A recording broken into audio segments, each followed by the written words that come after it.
আলাইকুম, আপনাদের সবাইকে স্বাগত জানাচ্ছি। আজকের আলোচনায় আমরা হচ্ছে 7 কলেজের ফিজিক্যাল কেমিস্ট্রি নিয়ে কথা বলছিলাম।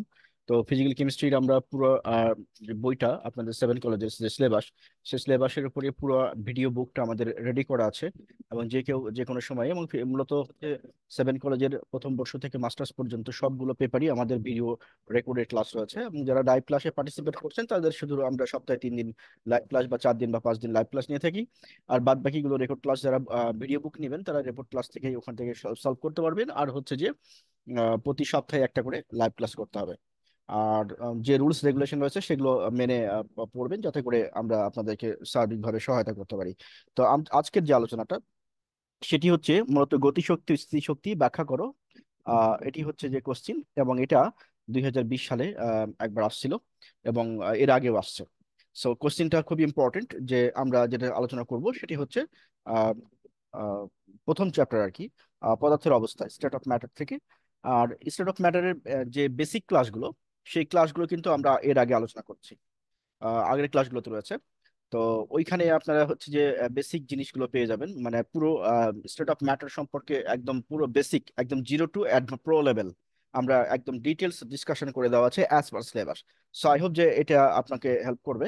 আর আজকের যে আলোচনাটা, একটা সংক্ষিপ্ত ছোট একটা কোশ্চিন, এই কোশ্চিনটা দিয়ে আমরা শুরু করছি, ম্যাথমেটিক্যাল কোশ্চেনগুলো, যেটি আপনাকে ম্যাথমেটিক ইকুয়েশনটা বুঝতে সহায়তা করবে।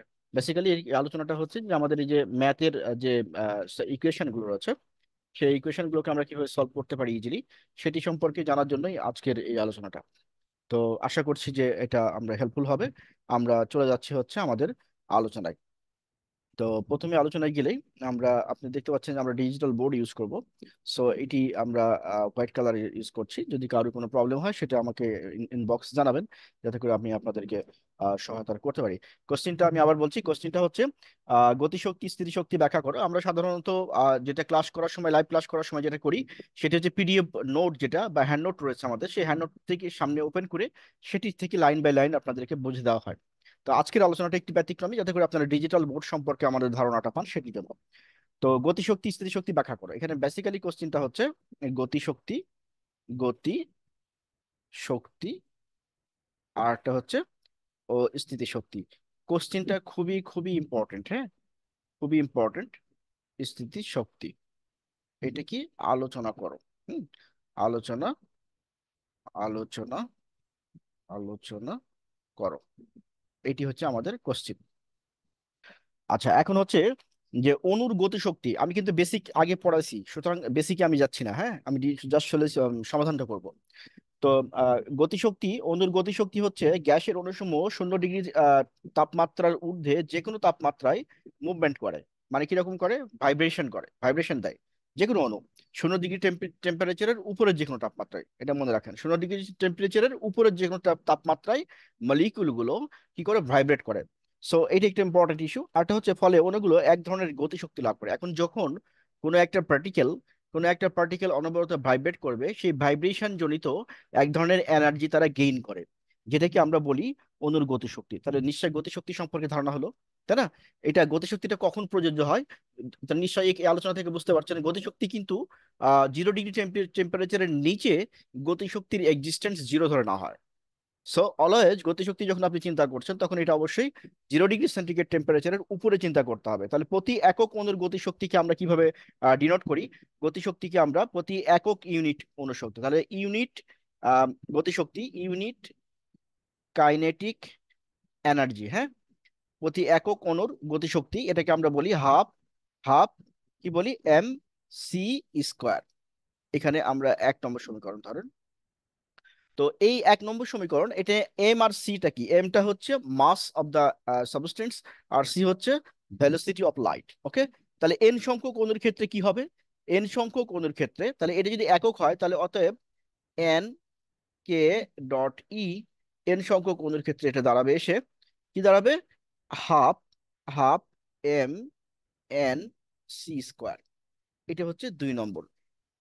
কারণ কি? কারণ এক ইউনিটের জন্য যদি হাফ এম সি স্কোয়ার হয়, তাহলে এন সংখ্যক ইউনিটের জন্য হবে half N M N C square. তাহলে অণুর মোলার গতিশক্তি কি হবে? মোলার গতিশক্তিকে আমরা এটাকে লিখতে পারি ভাবে, যে মোলার, বাংলায় লিখলাম মোলার গতি শক্তি, মোল আর গতি শক্তি, ঠিক আছে। এটাকে আমরা ইকুয়াল দিয়ে আমরা কি লিখবো, হাফ, হাফ মোলার যেহেতু সুতরাং এম, আর সি স্কোয়ার মোল, মোল পার মোল আর কি, এর পার মোলকে আমরা এভাবে লিখি। তাহলে এটি হচ্ছে আমার আহ 3 নম্বর সমীকরণ, 3 নম্বর সমীকরণ। আচ্ছা এখন আসেন যে মোল, এম বড় হাতের এম, এমটা এই বড় হাতের M equal to mole equal to হচ্ছে mass into N, M N. সেই এম এন কে রিপ্লেস করে, ওই যে এম এন, এই যে এটা, এটাকে রিপ্লেস করে আমি এখানে বড় হাতের এম লিখে দিয়েছি, মনে থাকবে। আচ্ছা এখন এক অণুর জন্য আমরা জানি যে PV equal to N square, এটুকু আমি ডিলিট করে দিচ্ছি, এটুকু আপনার জানার দরকার নাই, এটুকু নিশ্চয়ই বুঝে ফেলেছেন বা নোট, এটা নোট পেয়ে যাবেন, সুতরাং লেখার দরকার নাই, জাস্ট শুধু ভিডিওটা বোঝার চেষ্টা করেন। এটা নোট আপনাদের পেজে দেওয়া আছে। আচ্ছা এখন আহ, এইটা আমরা জানি যে এক এক অণুর জন্য, এক অণুর জন্য আমরা জানি কি, যে পিভি ইকুয়াল টু আর টি। আচ্ছা আমি এখানে বলে নিই যে স্টেট অফ ম্যাটার এটি বেসিক্যালি ইকুইভ্যালেন্ট টু ইন্টারমিডিয়েটের আপনাদের যে বেস ছিল তার সাথে অনেকখানি মিল আছে, মানে মোর দ্যান 80% মিল আছে, বাদ বাকি 20% আপনাকে নতুন পড়তে হবে। সুতরাং আপনার যদি ইন্টারমিডিয়েট একটু ভালো করে পড়া থাকে তাহলে জাস্ট শুধু ভিডিওগুলো শুনে গেলে আপনার হয়ে যাবে, আর নোটটা একটু দেখে নিলে আপনার পুরো প্রিপারেশন কমপ্লিট। এই পুরো ফিজিক্যাল কেমিস্ট্রি পড়তে 10 দিনের বেশি লাগার কথা না, কেউ যদি ভালো করে পড়ে। আচ্ছা এখন আমরা তাহলে দেখলাম যে একটা অণুর জন্য পিভি ইকুয়াল টু আরটি, কারণ এন ইকুয়াল টু, বেসিক্যালি এটি কি, এটা হচ্ছে PV equal to N R T. N এর মান যদি 1 হয়, that is N equal to যদি 1 হয়, তাহলে এটা পিভি ইকুয়াল টু আরটি হয়, তাই না। এটাকে আমরা 4 নম্বর সমীকরণ ধরলাম, আগের 3 নম্বর ছিল। আচ্ছা এখন গ্যাসের গতিতত্ত্ব থেকে আমরা কি জানি, গতিতত্ত্ব থেকে আমরা জানি, এটা আপনারা প্রমাণ পড়ে আসছেন ইন্টারমিডিয়েটে, PV equal to 1/3 M N C square, এটা পড়ে আসছেন না, প্রমাণ প্রমাণ করে আসছেন, বিশাল একটা প্রমাণ, ফিজিক্সেও ছিল এটা। তো এটা হচ্ছে 5 ভি। তো আমরা এখানে 5 নম্বর সমীকরণ, আমরা এখন 4 নম্বর এবং 5 নম্বর হতে যদি আমরা কমপ্লাই করি, 4 নম্বর এবং 5 নম্বর, তাহলে পিভি ইকুয়াল টু আরটি ছিল, তাহলে আরটি ইকুয়াল টু লিখে দেন, RT equal to 1/3 M N, C square, ঠিক আছে। আচ্ছা এখন এই 2 নম্বর, 3 নম্বর এবং 6 নম্বর সমীকরণ থেকে আমরা 1 মোলের অণুর জন্য পাই, এটাকে যদি আপনি 6 নম্বর ধরেন, এটাকে 6, তাহলে এই সবগুলো সমীকরণকে যদি কমপ্লাই করি আমরা, 2 3 এবং 4 সব কমপ্লাই করলে 2 প্লাস হচ্ছে আপনার কমা 3, 3 এবং কমা হচ্ছে 6, ও এবং এবং 6 নম্বর সমীকরণ, এটাকে যদি কমপ্লাই করি, কমপ্লাই করলে দাঁড়ায় হচ্ছে আর T equal to 2/3 K dot ই। আচ্ছা যদি তাই হয় তাহলে কাইনেটিক এনার্জিকে এপাশে নিয়ে আসেন, কাইনেটিক এনার্জিকে এপাশে নিয়ে আসলে আমি ডিলিট করে দিচ্ছি। কাইনেটিক এনার্জিকে যদি এখন এই সমীকরণের পরের লাইন, তাহলে আমরা এখানে এইভাবে লিখতে পারি, K dot E kinetic energy equal to 3/2, 3/2 R T, আর আর গুণ করলে এটা হয়ে চলে আসবে। তাহলে এটাকে আমরা 7 নম্বর সমীকরণ ধরতে পারি, ঠিক আছে। আচ্ছা 7 নম্বর সমীকরণ, এখন এই সমীকরণ হতে স্পষ্ট প্রতীয়মান হয় যে স্থির তাপমাত্রায় 1 মোল পরিমাণ যে কোনো গ্যাসের অণুর জন্য তার গতিশক্তি একই এবং তা 3/2 আর টি এর সমান হয়, এই যে এই সমীকরণ থেকে, ঠিক আছে। কারণ হচ্ছে কি, দেখেন স্থির তাপমাত্রা, এখানে কি টেম্পারেচার যদি স্থির থাকে তাহলে পারে কি হচ্ছে 1 মোল পরিমাণ যে কোনো গ্যাসের অণুর জন্য তার গতিশক্তি একই, এবং সেটা কত, 3/2 আর টি। কারণ এখানে ভেরিয়েবল বলতে টেম্পারেচারই ভেরিয়েবল, আর এটা তো কনস্ট্যান্ট মান। আচ্ছা আর কি গ্যাস ধ্রুবক না, কনস্ট্যান্ট গ্যাস ধ্রুবক, আর তাহলে এই টি, হচ্ছে টেম্পারেচারের ভেরিয়েবল, কিন্তু এটাকে যদি আপনি স্থির করে দেন তাহলে পুরো মানটা স্থির হয়ে যাবে, সেটাই বলছে। তাহলে গ্যাসের এক অণুর গড় শক্তিকে আমরা তাহলে এখন কিভাবে লিখতে পারি, আমরা এটাকে লিখতে পারি এই 7 নম্বর সমীকরণ, 7 নম্বর সমীকরণ থেকে আমরা এভাবে লিখতে পারি যে গ্যাসের এক অণুর গড় গড় গতিশক্তি 3/2 কে আপনি যদি এভাবে লেখেন, 3/2, আর আর টি কে আমরা এভাবে r/t, এবং এন সংখ্যকের জন্য এক অণুর জন্য সেটাকে আমরা এন দিয়ে ডিনোট করতে পারি, বড় হাতের এন। তাহলে কোনো কোনো গ্যাস অণুর গতি গতি তার আকার, আয়তন এবং চাপের উপর নির্ভর করে না, কিসের উপর নির্ভর করে, শুধু তার শুধু তাপের উপর নির্ভর করে। এই সমীকরণ থেকে সেটা প্রমাণ করে, এই যে টিটা এখানে ভেরিয়েবল, একটাই ভেরিয়েবল, সেই জন্যই বলা হয় এটা তাপের উপর নির্ভর করে, তার আয়তনের উপর নির্ভর করে না, তার ভলিউমের উপর, তার হচ্ছে যে আকারের উপর নির্ভর করে না, হ্যাঁ। তাহলে এটি এটি আমরা এখান থেকে দেখলাম যে অণুর গতিশক্তি জিনিসটা কি। এই কোশ্চেনটা ভেঙে আরেকভাবে আসতে পারে, কিভাবে আসতে পারে?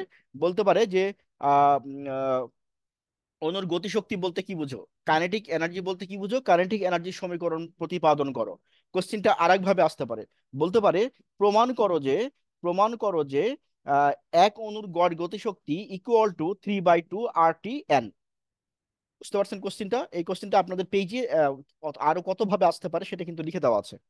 সুতরাং আপাতত আমি যে যে কটা ফর্ম বলবো এই কটা ফর্মই মোস্ট কমন এবং এগুলোই ঘুরিয়ে ফিরিয়ে আসে। এবং এটা ভাইভাতেও কোশ্চিন থাকে যে কি kinetic energy equal to 3/2 dot RT/N, এখানে ভেরিয়েবল কোনটা, এটা একটা কোশ্চিন, ভাইবা কোশ্চিন। আচ্ছা, ভেরিয়েবলের মান স্থির থাকলে কি হবে? এইগুলো হচ্ছে কোশ্চিন কিন্তু। সুতরাং এগুলোকে মনে রাখতে হবে। আর এবার আসলে আমরা স্থিতি শক্তিটা দেখি। কোশ্চিনটা, প্রথম কোশ্চিন আমরা পড়েছিলাম যে অনুর গতিশক্তি স্থিতি শক্তির মধ্যে ব্যাখ্যা করো। তো আমরা ওই যে গতিশক্তিটা পেয়ে গেলাম।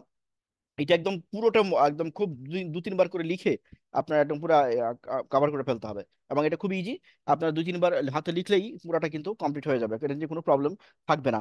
এরপরে আমরা চলে আসি স্থিতিশক্তি। স্থিতিশক্তি হচ্ছে কোন, স্থিতিশক্তি জিনিসটা কি আসলে? ইনার্শিয়া যেটাকে বলি আমরা, ইনার্শিয়া এনার্জি। তো এটা স্থিতিশক্তিটা বেসিক্যালি হচ্ছে কোনো একটা বস্তু তার স্থির অবস্থা অর্জনের জন্য, স্থির অবস্থায় যে শক্তিটা অর্জন করে তাকে স্থিতিশক্তি বলে থাকি। যেমন ধরেন পাহাড়ের গায়ে এক এক এক ফোঁটা পানি লেগে আছে, সেই পানিটা তার স্থির শক্তির জন্য তার এখানে সেখানে লেগে আছে, যখন গড়ে পড়বে তখন সে গতিশক্তি অর্জন করবে। Clear message? আচ্ছা, এখন আমরা দেখি যে শক্তির ক্ষেত্রে কোনো বস্তু তার অবস্থান ধর্মের জন্য যে শক্তি ধারণ করে তাকে আমরা স্থির শক্তি বলবো। একে আমরা ডিনোট করি হচ্ছে ইউপি দ্বারা, মনে মনে রাখেন ইউপি দ্বারা ডিনোট করা হয়। এবং ইউপি কে আমরা বলি MgH, ইউপি ইকুয়াল টু হচ্ছে MgH।